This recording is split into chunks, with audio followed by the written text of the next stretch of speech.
fosse a votação hoje, lhe agradaria, teria seu apoio? Não, eu não tenho ainda a proposta final, eu tenho informações. Nós do governo temos uma proposta que eu acho muito boa. Tá? Há um diálogo com o Congresso. O relatório que foi aprovado anteriormente é um relatório que nós aprovamos pontos, o deputado Aldo Rebelo, que foi aprovado anteriormente ano passado. Nós apontamos pontos, nós entendemos o aprimoramento. O deputado está em amplo diálogo com todo mundo.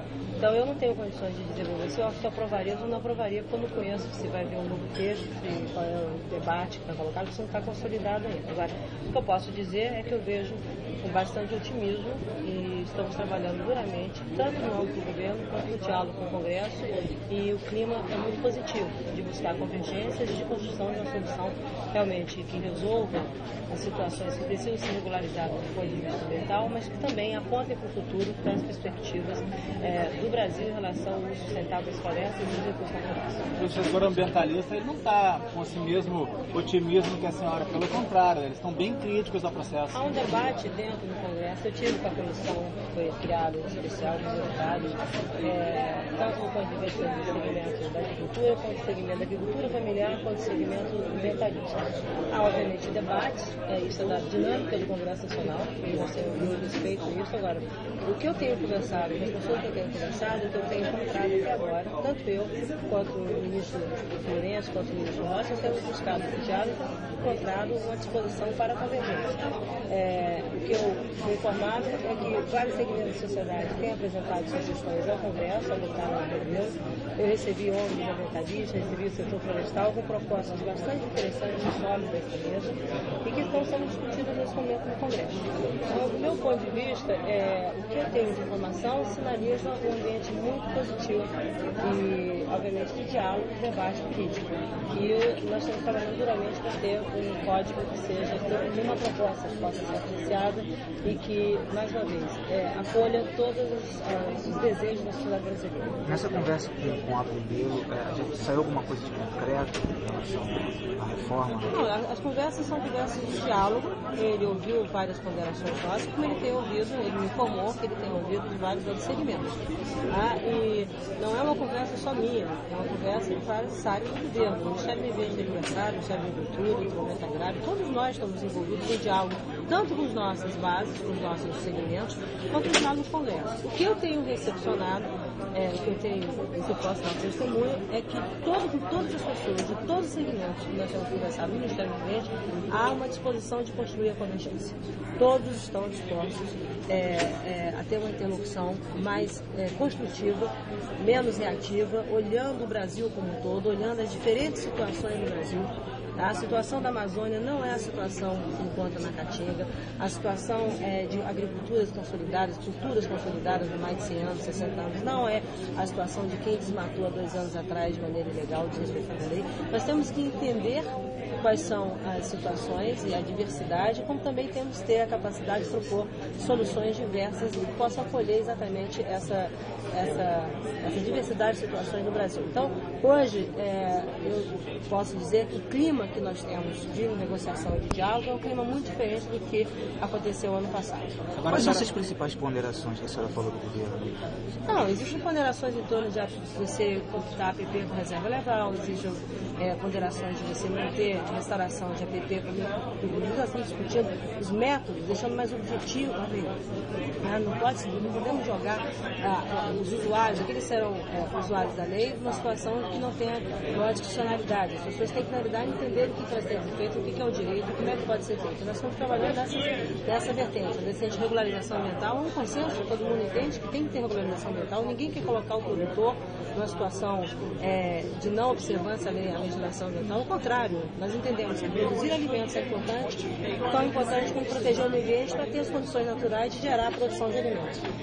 Então, sem água, sem polinizadores naturais, sem os serviços ambientais, muito dificilmente a gente vai ter a produtividade agrícola que o país tem ou que ele deseja alcançar em outros novos patamares.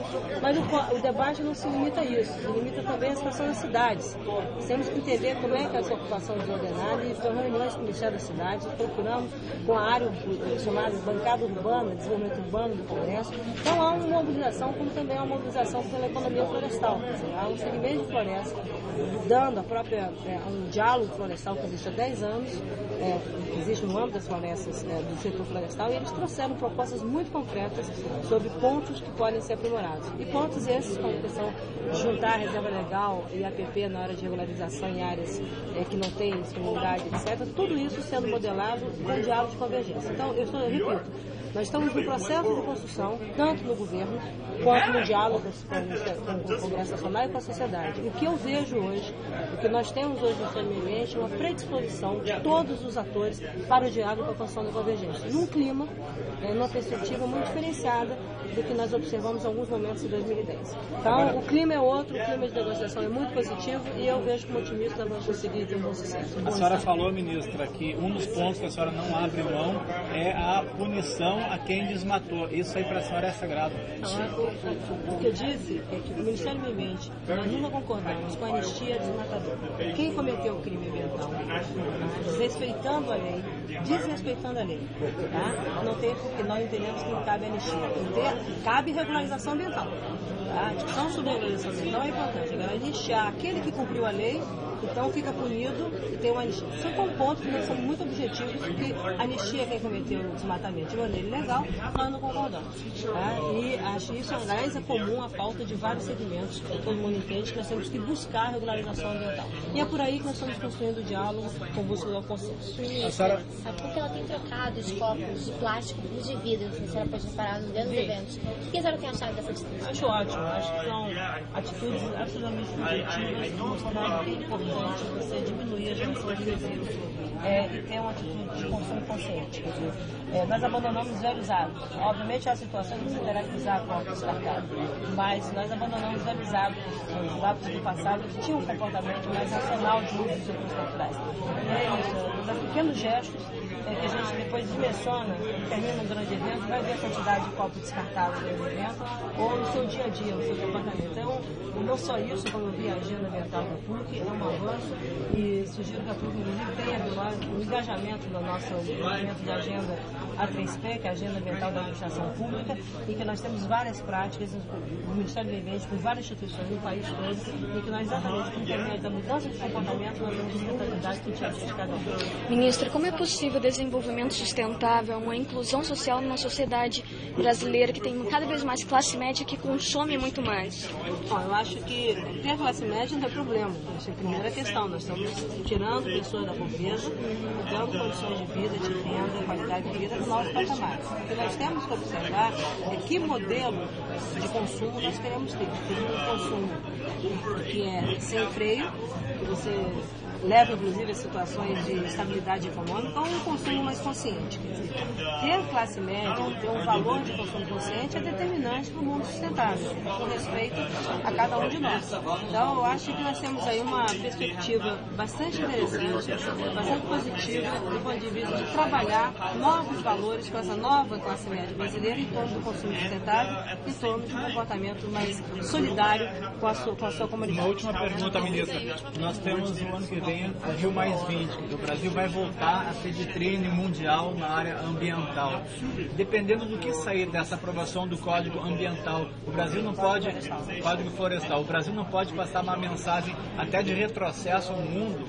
Eu não estou vendo, hoje eu não vejo dessa maneira. Primeiro, o Brasil vai ser um anfitrião de uma conferência que todos os países estarão aqui discutindo o que aconteceu nos últimos 20 anos, mas pensando para o futuro, pensando no futuro sobre as questões ambientais e as questões sustentáveis. Eu acho que eu tenho confiança no processo político no Congresso, na interlocução da sociedade brasileira, de que nós vamos ser capazes de construir um código florestal do tamanho da responsabilidade que o país tem em relação à questão global de meio ambiente. A senhora não tem que ser patrolada pela bancada ruralista? Olha, eu não controlo o Congresso, é a minha função, tá? O Congresso representa os interesses da sociedade brasileira. Mesmo com a bancada ruralista, há um espaço para diálogo, tá? E nós estamos dialogando com todos os segmentos. Então, eu confio no processo de diálogo, negociação política e na capacidade de decisão do Congresso. Quero como